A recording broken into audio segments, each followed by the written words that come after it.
My name is Allison Sanchez, and I'm going to be giving my current topic presentation. Before I get into the presentation, I wanted to kind of explain why I picked the topic that I picked. The topic that I picked was self-regulation and its effect on school readiness.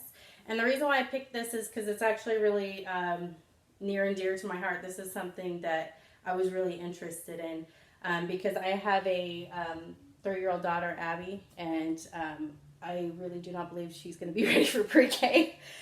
She really has a hard time with self-regulation. And I wanted to do some research to kind of figure out what some of the causes were and what I could do to help her with her self-regulation. So, yeah, this is Abby. It kind of looks like from their picture that she's like angry, but to be fair, I kind of took that when she was singing a song, I think, so she's not actually like that. So let me go on to the next slide. So what is self-regulation? For those who might be wondering what self-regulation is, it's the child's ability to listen and follow directions. It's their ability to actually listen and follow if a teacher is telling them to sit down or go with their group. They have a hard time doing that. It's their ability to manage thoughts and emotions. If they're upset about something, it's hard for them to kind of regulate themselves and contain that. Their ability to control behaviors and impulses. They like to do what they want to do when they want to do it. It's hard because that's part of their personality and that's what they want to do. And it's their ability to use problem-solving skills. It's hard for them to think about consequences and how their actions affect others. So we have to kind of, show them how their actions affect others with that. And their ability to achieve goals. So self-regulation is the child's ability to do all of that. It's a broad range of things, but it's something that they can definitely learn. So self-regulation is not easy. It is not easy for the child, and it's not easy for the adult either. So it's actually not easy all the way around. It affects a lot of children. There's a lot of children that are affected by this. Could be because of many different reasons. I'll actually get to that on a different slide. And it could be a misunderstood behavior.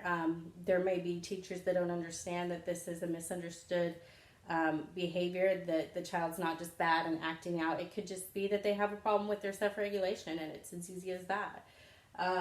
It can be frustrating for adults, especially if you have multiple children in the same classroom that lack self-regulation. And it has to be learned. So it's something that it's a skill that they have to learn and develop. And it takes a lot of time to build that, just like any other skill. And this is really important for school readiness because it helps predict their academic success. It makes learning possible. It gives them the ability to think before they act and make a decision on something. It can be related to learning difficulties. It can be related to ADHD or autism. They could lack self-regulation because of that. Or it could just be self-regulation on its own. Because it could be related, it could not. It just depends on the child and their specific situation. It's important for their social and emotional development. When they go into school, they interact with a lot of different children. So it's really important that they have that self-regulation to develop them socially and emotionally. So they can react with the teacher and they can react with the other students as well. And efforts to close the achievement gap do not address self-regulation, only academic skills. So oftentimes with programs that they have in school, they address the academic skills themselves, like can the child read, write, math, all of that stuff. They don't often focus on self-regulation. So it's really important as teachers for school kids to be school ready and to be open and ready to learn that material. And to learn those academic skills, they need that self-regulation. So factors that affect self-regulation. There's demographics factors that affect self-regulation. If you are a low income student, you can qualify for free pre-K, or if you're an English language learner, you can qualify for free pre-K. If you're an upper middle class student, you may be able to afford free pre-K. Your parents may be able to afford they may be able to afford pay for. I'm sorry, they may be able to afford to pay for pre-K for you. But if you are a middle income student or an upper lower middle income student, your parents may not qualify for free pre-K. And you may be stuck in this position where you can't go to pre-K because it's not being paid for you, and you can't pay for it yourself, or the parents can't pay it for them. So they're kind of stuck in this limbo because their parents can't pay for it. And when I looked at the DISD website, when I was looking into pre-K for my daughter, for a yearly pre-K for the 10 months, it's $5,260. It's over $5,000 for the full year. And a lot of families, they can't afford that. So if they can't afford pre-K, they can't start gaining those self-regulation skills to get them ready for kindergarten. So that's definitely a huge factor. Parental support, if there's only one parent that's trying to help build the self-regulation, it may be really hard for them. They need to have that extra support. Parents that work, they may have two parents that go to work, and maybe grandma watches them or somebody else watches them, and they don't get that consistent self-regulation that they need. They may not have any preschool experience, like I was saying. It may depend on their income if they go to pre-K or not. So if they don't have their pre-K, they don't start building those self-regulation skills until they start going into kindergarten later. And by then, it's already getting to be too late, you know. If they have sibling role models at home, the sibling role models may be able to be help for the child. So if they have an older brother or older sister that they like to follow and like to get directions from, a lot of times that helps with their self-regulation. So whether or not they have siblings at home can determine if they have those self-regulation skills or not. And there could be challenges of appearing as early as birth. It could just be part of, you know, the way that they are and their personality. Not saying that it's not anything that they can't help improve, but it could just be that they're born as an impulsive, they're born as an impulsive child, they're an impulsive being. And a lot of people are that way. Even as adults, we have a hard time trying to control our impulses and, you know, stop taking a second piece of chocolate, you know. So it's hard for everybody. So solutions for self-regulation. So this is where we're going to kind of get into what we can do to try to help children with this issue of self-regulation. So the good news is that it's not permanent. It doesn't last forever. Self-regulation can be learned and it can be developed just like any other skill. It gives them the ability, we can need to recognize misunderstood behaviors. So the first thing that we need to do is recognize that there is an issue with self-regulation first before we can kind of do anything else. And we also need to regulate ourselves.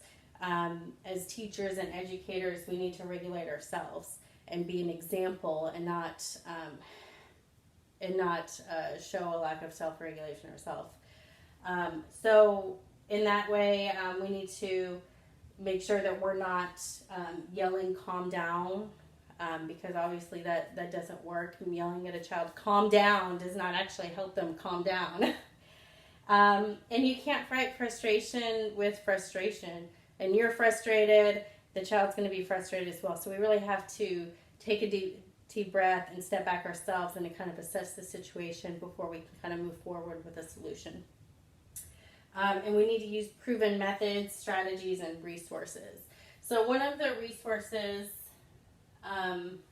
that I found this from I found it from NPR. It was like an article that they did as a podcast. And they worked with Sesame Street. Sesame Street's actually a great resources. They do a lot of research on their own on different skills and things that they can use to help children. So actually Sesame Street is a huge resource. For me as a parent, it's been huge. And it'll be huge for me as a teacher when I'm a teacher as well. But some of the things that they had suggested from their research was to teach slow breathing or belly breathing. So showing the child that they need to breathe in with their nose and breathe out through their mouth. So showing the child how to take deep breaths will help them kind of take a step back and relax and calm down so they can kind of realize what's going on and then move forward. You can also use a glitter jar. Those are very inexpensive to make, and they're very easy. And it really, when kids get glitter jars, they're mesmerized by the glitter, So that can kind of help calm them down as well.